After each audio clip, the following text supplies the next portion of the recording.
What? You telling me you don't know who Banjo Kazooie is? The guy from Smash Bros? What are you, stupid?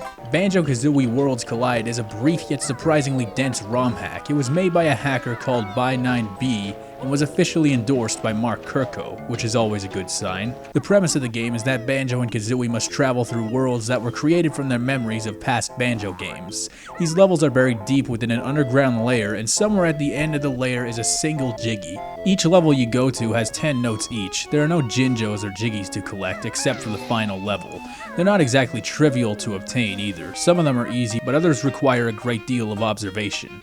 But if you played the official games, you'll be fine. One of the great things this game does is give you all the moves right off the bat. It makes sense considering it canonically takes place after the first two games. Well, he doesn't have any of the Tooie exclusive moves because this is a Banjo Kazooie hack, but still. As I mentioned earlier, each level is a concoction of levels from past Banjo Kazooie games. And I say it that way specifically because I don't know if there are any elements from Grunty's Revenge.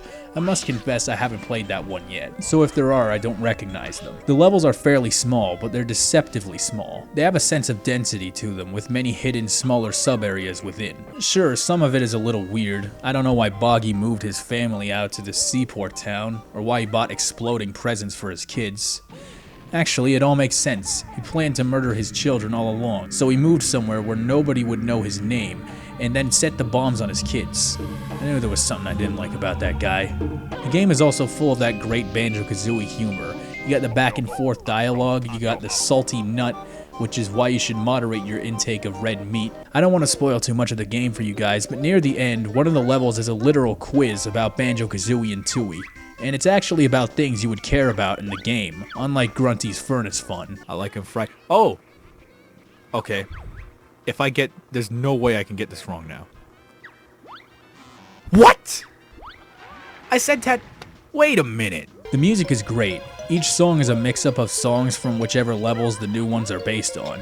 But what impresses me more is the visuals. The game looks fairly well brushed up for the most part. There are a lot of nice details, like this giant statue of that asshole from Banjo-Tooie that eats you if you walk in the quicksand.